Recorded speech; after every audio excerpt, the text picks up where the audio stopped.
Estimados hermanos y amigos, el tema de hoy es Jesús y la sanidad soberana. Uno de los aspectos más gloriosos del ministerio de Jesús en la tierra fue su poder para sanar toda dolencia. Sin embargo, al observar cuidadosamente los relatos evangélicos, descubrimos que sus sanidades no eran actos automáticos ni motivados por méritos humanos, sino expresiones de su soberana voluntad. Jesús no actuaba según las expectativas religiosas o emocionales de las multitudes, sino conforme al consejo eterno de Dios. Muchas veces sanó a personas que no tenían fe previa y en otros casos no sanó a quienes parecían más devotos. Esto nos lleva a reconocer una verdad fundamental. La sanidad divina, como la salvación misma, no puede ser exigida ni ganada, sino que es un don de la gracia soberana de Dios. En este estudio reflexionaremos sobre cómo la sanidad que el Señor concede es, ante todo, una obra de su libertad y propósito eterno. A continuación, veamos en primer lugar cómo esta sanidad, al igual que la fe y la vida eterna, no nace del mérito humano. El Señor concede su sanidad por su gracia soberana. Nadie merece de sí la sanidad ni la salvación. Ni siquiera la fe de los creyentes merece nada. Pablo era un creyente con mucha fe y no recibió sanidad.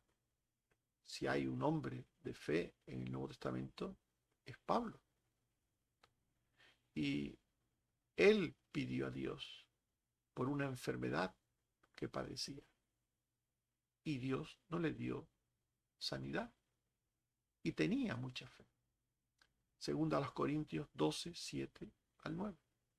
Para que la grandeza de las revelaciones no me exaltase desmedidamente, me fue dado un aguijón en mi carne, un mensajero de Satanás que me abofetee, para que no me enaltezca sobremanera, respecto a lo cual 3 veces he rogado al Señor que lo quite de mí, y me ha dicho, bástate mi gracia.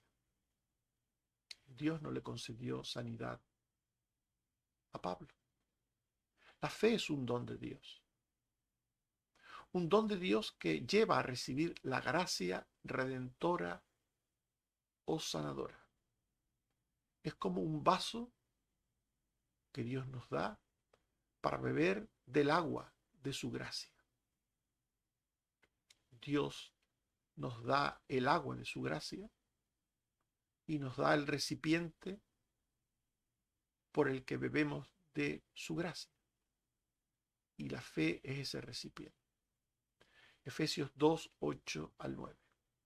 Por gracia sois salvos por medio de la fe, y esto no de vosotros, pues es don de Dios, no por obras, para que nadie se gloríe. Hebreos 11, 6. Sin fe es imposible agradar a Dios, porque es necesario que el que se acerca a Dios crea que le hay y que es galardonador de los que le buscan. Por tanto, la salvación es por gracia y se recibe por medio de la fe, que es un don de Dios. Y es cierto que la fe de los suyos, esa fe que se recibe de Dios, agrada al Señor. Al Señor le agrada que los suyos tengan fe, esa fe que previamente Él les ha dado. Pero al Señor les agrada que ellos ejerzan esa fe. Y es verdad también que muchas veces el Señor sana atendiendo a la fe, al grado de fe. Santiago 5, 14 al 16. ¿Está alguno enfermo entre vosotros? Llame a los ancianos de la iglesia y oren por él. Y la oración de fe salvará al enfermo. Y si hubiere cometido pecados, le serán perdonados. Confesaos vuestras ofensas unos a otros y orad uno por otro, para que seáis sanados. La oración eficaz del justo puede mucho. Por tanto, Dios sana a los suyos y se agrada en la fe de los suyos, fe que Él previamente les ha dado. Pero la sanidad extraordinaria de Dios es concedida por su poder y méritos de la obra redentora del Mesías. Esta es la razón principal por la que Dios concede sanidad, por la obra redentora de Cristo. El Salvador, Cristo, el Mesías, llevó nuestras enfermedades, también nuestros pecados, pero se dice que llevó nuestras enfermedades y pecados en su sacrificio vicario. Isaías 53, 4 al 6. Llevó él nuestras enfermedades y sufrió nuestros dolores, herido fue por nuestras rebeliones, molido por nuestros pecados. Y por su llaga fuimos nosotros curados. Todos nosotros nos descarriamos como ovejas, cada cual se apartó por su camino, mas Jehová cargó en él el pecado de todos nosotros. Por tanto, salvación y sanidad fueron gracias obtenidas por Dios en la cruz, en la muerte de su Hijo Jesucristo. Y Jesús mismo vino al mundo y confirmó que Él lo hizo para sanar y salvar ambas cosas, de forma soberana, pero vino para ambas cosas. Lucas 4, 18. El Espíritu del Señor está sobre mí, por cuanto me ha ungido para dar buenas nuevas. Me ha enviado a sanar a los quebrantados de corazón y vista a los ciegos. Marcos 2:17. Jesús les dijo: los sanos no tienen necesidad de médicos, sino los enfermos. No he venido a llamar a justos, sino a pecadores. Por tanto, Jesús vino a sanar y a salvar. Y a veces, hablando de la sanidad, habló de la salvación, y hablando de la salvación, habló de la sanidad. Pero el hombre del texto, a estudio, tenía otros motivos para no merecer ni recibir la sanidad. El texto que consideramos nos habla de un hombre enfermo y que tenía una enfermedad con un componente de castigo divino, bien por sus padres o bien por él mismo. No sabemos. Sobre las causas de las enfermedades ya hemos dicho en otros momentos y recordamos ahora que las enfermedades nos sobrevienen en primer lugar por el pecado original. Las enfermedades tienen el propósito de desgastarnos para llevarnos a la muerte física. Eliseo nos dice, segundo Reyes 13:14, que murió de su enfermedad. Fue el medio usado por Dios para llevarle con él, para que muriera y fuera con él. Polvo eres y al polvo volverás, dijo el Señor. Por tanto, la primera causa de la enfermedad está en el pecado original. Todos hemos de enfermar porque todos hemos de morir. Pero también la enfermedad puede ser una prueba de parte de Dios para santificarnos, como el caso de Job 2:7.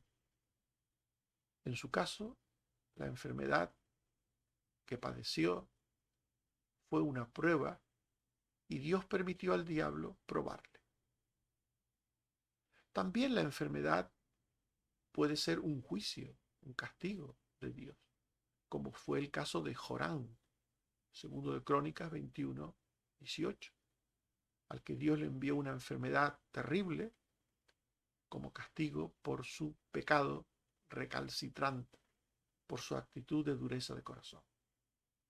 Y en cuarto lugar, la enfermedad puede ser sencillamente para la gloria de Dios. Podemos padecer una enfermedad porque Dios quiere que nosotros con nuestra actitud buena, santa, justa, de fe, le glorifiquemos, como fue el caso de Lázaro, Juan 11:4, y como fue también, y veremos, el caso de Pablo. Por tanto, la enfermedad tiene distintas causas. La principal de ellas, el pecado original, y la enfermedad que produce desgaste y nos lleva a la muerte, pero también otras causas particulares, una causa general y otras particulares. Y parece ser que en el caso del texto que estudiamos, la enfermedad de aquel hombre tenía su origen en el pecado particular. Juan 5, 5 al 6 y 14. Había allí un hombre que hacía 38 años que estaba enfermo. Cuando Jesús lo vio acostado y supo que llevaba ya mucho tiempo así, le dijo: mira, has sido sanado, no peques más. Mirad aquí esta parte que involucra a la enfermedad de este hombre, la enfermedad particular de este hombre, con el pecado propio o de sus padres. Has sido sanado, no peques más, para que no te venga alguna cosa peor. Por tanto, la enfermedad en aquel hombre estaba directamente relacionada al pecado, no al pecado general, no al pecado original, sino al pecado que pudiera haber en la vida de él o en la vida de su familia. Por tanto, este hombre era una persona pecadora, no arrepentida, que no reconocía su condición de pecado ante el Señor, no era creyente. Y además este hombre no sabía ni siquiera quién era Jesús, ni confiaba en Jesús, en ninguna manera. Era un ignorante, era un incrédulo sobre las cosas de Dios. Y los fariseos tuvieron un encuentro con este hombre, con esta persona. Pero los fariseos mismos no tenían idea del significado redentor del día de reposo. El día de reposo era un símbolo de la salvación. Y los fariseos, como en tantas cosas, ignoraban el significado que estaba detrás del rito. Juan 5, 10 al 11. Entonces los judíos dijeron a aquel que había sido sanado: es día de reposo, no te es lícito llevar tu lecho. Él les respondió: el que me sanó, él mismo me dijo: toma tu lecho y anda. El que me sanó. Aquel hombre no conocía a Jesús, no sabía quién era Jesús. Y los fariseos no entendían el significado del día de reposo. El día de reposo era un símbolo, el día de reposo del Antiguo Testamento, el sábado, era un símbolo del descanso que traería Jesús con su salvación. Como la salvación era algo que se esperaba que había de venir, por eso se celebraba el descanso el último día de la semana, en señal de que la salvación se esperaba al final. Marcos 2:27. El día de reposo fue hecho por causa del hombre, y no el hombre por causa del día de reposo. Mateo 11:28. Venid a mí todos los trabajados y cargados, y yo os haré descansar. Hebreos 4:3. Los que hemos creído entramos en el reposo. Por tanto, el día de reposo del Antiguo Testamento era un símbolo del reposo que traería el Mesías. el reposo del alma, al experimentar la gracia de Dios, la misericordia de Dios, el perdón de Dios, al experimentar la vida eterna. Este era el significado del día de reposo del Antiguo Testamento. Y como la salvación culminó con la resurrección de Cristo, no solo con su muerte, sino también con su resurrección, por eso los cristianos adoptaron como día del Señor el primer día de la semana. No solo porque el Señor resucitó y obtuvo la victoria el primer día de la semana, sino porque los cristianos no esperamos la salvación ya, porque la salvación ya la tenemos presente. Por eso los cristianos partimos del descanso. Los cristianos celebramos el descanso para el Señor el primer día de la semana. El domingo es el primer día de la semana. Ya no tenemos que guardar el último día de la semana, esperando al Mesías, esperando el reposo. No, ya tenemos el reposo a través del perdón de pecados y la vida eterna. Por tanto, el cristiano se lanza a la vida con el reposo del Señor, con el descanso del Señor. Por eso el cristiano celebra el día de reposo, el día de descanso, el día para el Señor, el primer día de la semana. Pero ni aquel hombre sabía nada de estas cosas, ni tampoco los judíos. Ninguno sabía nada de nada. Aquel hombre ni siquiera sabía que Jesús era el Mesías. Juan 5, 12 al 13. Entonces le preguntaron, ¿quién es el que te dijo, toma tu lecho y anda? Y el que había sido sanado no sabía quién fuese, porque Jesús se había apartado de la gente que estaba en aquel lugar. Por tanto, aquel hombre, incrédulo, desconocedor de Jesús, recibió sanidad, sanidad, sin ser creyente. Este hombre confiaba y buscaba la sanidad a través de los mitos, de las leyendas urbanas, supersticiosas, como hace mucha gente, que supuestamente cree en Dios, pero en el fondo no confía en Dios, sino en ritos o en mitos o en leyendas. Esta gente que va a sitios que supuestamente son lugares milagrosos, donde supuestamente se han aparecido vírgenes o santos esperando una sanidad. Esta gente no tiene nada que ver con Dios. No tienen nada que ver con Dios. Porque no confían en Jesucristo. No confían en el poder de Jesucristo. Confían en el poder de un rito, en el poder de una aparición, de una supuesta o presunta aparición, que más de las veces tienen apariencia de ser manifestaciones diabólicas que otra cosa, sinceramente. Si nos limitamos a los textos bíblicos, todas esas apariciones son lo que dice la Biblia.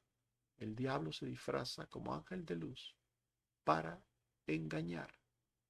El diablo se disfraza como ángel de luz para engañar.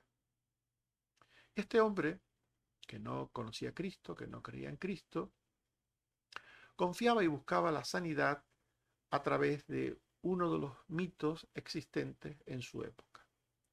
Y muchos en esa época seguían este tipo de creencias míticas. Juan 5, 3 y 5. En estos yacía una multitud de enfermos, ciegos, cojos y paralíticos que esperaba el movimiento del agua. Y había allí un hombre que hacía 38 años que estaba enfermo. Existía la creencia de que había una fuente, que venía un ángel, movía el agua de la fuente y el primero que corría a la fuente y se metía en la fuente y será sanado. Todo aquello no era más que un mito urbano, todo aquello no era más que un engaño. Un engaño. Pero había mucha gente que lo creía, como hoy día. La mayor parte de la gente cree en engaños diversos. Y están convencidas de esos engaños. El único que se verá libre de caer en engaños es el que cree en lo que dice la palabra de Dios. Y toda creencia o vivencia está en lo que ha dicho Dios. Y todo lo que no está en la palabra de Dios lo desecha. Este es el que puede seguir la verdad y librarse de la mentira. El que dice, está en la palabra, lo creo. No está en la palabra, no lo creo. No me interesa. Lo que no está en la palabra de Dios, no me interesa. Pero aquel hombre, por su incredulidad, por su desconocimiento de Cristo, pues seguía las leyendas, los mitos supersticiosos de la gente. Y cuando habló con Jesús, pues le transmitió esto. Juan 5:7. Señor, le respondió el enfermo, no tengo quien me meta en el estanque cuando se agita el agua. Y entre tanto que yo voy, otro desciende antes que yo. Aquel hombre le expresó a Jesús que su confianza estaba en el rito supersticioso. Por tanto, era un hombre incrédulo, que no conocía a Jesús, que confiaba en ritos, y a pesar de todo, Jesús le sanó. ¿Por qué? ¿Por qué sanó a este hombre y no sanó a Pablo, que era un creyente, un gran creyente? Porque Dios es soberano. Porque Dios es soberano, que tiene planes eternos y propósitos eternos que nosotros conocemos. Y sabe cuándo y cómo tiene que proceder y por qué tiene que proceder. Dios sabe todo. Y aquel hombre que no tenía fe, no tenía arrepentimiento, fue sanado. Porque Dios tenía un propósito futuro para aquel hombre. Un propósito futuro para aquel hombre. Juan 5, 6 al 8 y 14. Jesús le dijo, ¿quieres ser sano? Le respondió, no tengo quien me meta en el estanque cuando se agita el agua. Jesús le dijo, levántate y anda. Mira, has sido sanado, no peques más para que no te venga alguna cosa peor. A pesar de que en este momento era un hombre incrédulo, un ingrato, una mala persona, un seguidor de supersticiones, a pesar de todo, el Señor tenía un propósito para él. Un propósito para él. Juan 5, 15 al 16. El hombre se fue y dio aviso a los judíos que Jesús era el que le había sanado. Y por esta causa los judíos perseguían a Jesús y procuraban matarle, porque hacía estas cosas en el día de reposo. ¿Por qué le sanó Jesús? Para demostrar que la enfermedad y la sanidad dependen de la soberana voluntad de Dios. Para demostrar que todo depende de la soberana voluntad de Dios. A veces Dios sana por algo. Y a veces Dios sana para algo. En este caso, Dios le sanó para algo. No tenía nada, pero le salvó para que tuviera algo. A veces Dios sana por medio de la fe, como el centurión, que Dios sanó a su siervo. Y la Biblia dice que Jesús dijo, nunca he visto tanta fe. Y le dijo, según creíste, pues recibirás. Y recibió al centurión. Le dio según creyó. Pero en este hombre que no creía, Jesús le sanó para algo. Lucas 4, 25 al 27. Muchas viudas había en Israel en los días de Elías, cuando el cielo fue cerrado por años. Y hubo una gran hambre en toda la tierra, pero a ninguna de ellas fue enviado Elías, sino a una mujer viuda en Sidón. Y muchos leprosos había en Israel en tiempo del profeta Eliseo, pero ninguno de ellos fue limpiado, sino Naamán el sirio. Dios es soberano. Hay muchos que necesitan del poder y la gracia del Señor, pero el Señor no le da el poder y la gracia a todos, sino a quien Él quiere, según sus santos y sabios propósitos. Un ejemplo también de esto, Marcos 1, 23 al 26. Había en la sinagoga un hombre con espíritu inmundo.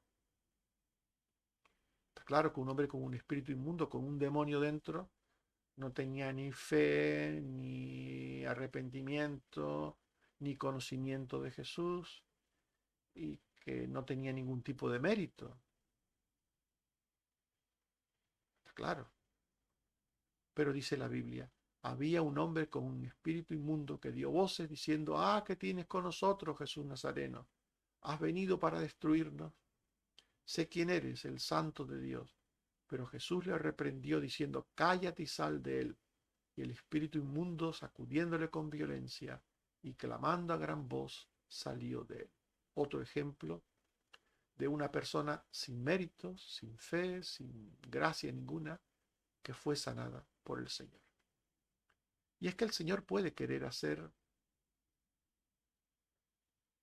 una cosa distinta a lo que nosotros le pedimos hoy. Nosotros podemos pedirle, Señor, sana a fulano o a mengano, porque creemos nosotros lo que te pedimos, o porque Él cree en ti, y el Señor decir no. Y puede ser que Jesús sane a alguien que no merece nada. Y nosotros podemos preguntarnos por qué el Señor tiene sus propósitos. En el caso de Lázaro, era amigo de Jesús, era amado por Jesús, y el Señor no le sanó, le dejó morir. Juan 11, 3, 6, 21 y 23. Enviaron las hermanas para decir a Jesús, Señor, he aquí el que amas está enfermo, el que amas está enfermo. Cuando oyó, pues, que estaba enfermo, se quedó 2 días más en el lugar donde estaba. Se quedó 2 días más esperando que Lázaro muriera. Y cuando Jesús llegó, Marta dijo a Jesús, Señor, si hubieras estado aquí, mi hermano no habría muerto. Jesús le dijo, tu hermano resucitará. Jesús concede todas las cosas según su voluntad, porque tiene propósitos que desconocemos. Jesús no quiso sanar a Lázaro porque no quería sanarle, quería resucitarle. Algo más grande. Y a veces Dios, en su voluntad, hace cosas que no entendemos, sanando a personas que no tienen fe o dejando que creyentes empeoren, incluso mueran, porque tiene propósitos en los cuales debemos de confiar. Estimados hermanos y amigos, hemos hablado de Jesús y la sanidad soberana. La sanidad del Señor siempre es concedida por su gracia soberana, siempre. Nadie merece de sí la sanidad ni la salvación, ni siquiera la fe de los creyentes merece nada. La sanidad es concedida por el poder y por los méritos de la obra redentora del Mesías, que lleva nuestras enfermedades y pecados sobre sí en el sacrificio vicario de la cruz.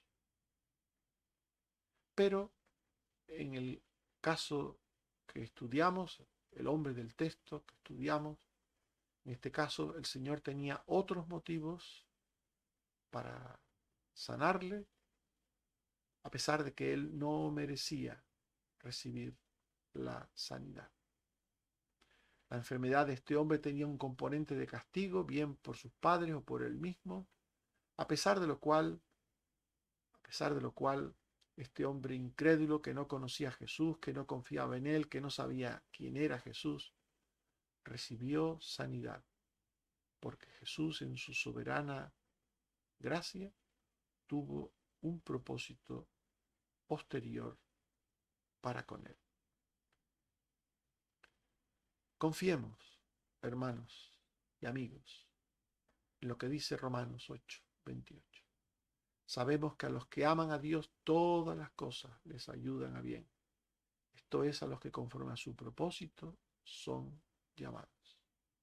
Que el Señor nos ayude a confiar en el Señor siempre, en todas las cosas, especialmente en la enfermedad, sabiendo que esta está dentro de la gracia soberana de Dios, del poder de Dios, para el cual no hay nada imposible, y que lo que sea que nos suceda es lo mejor, lo que el Señor quiere. Él tiene propósitos buenos para los suyos. Que el Señor nos bendiga y nos guarde. Amén. Oremos.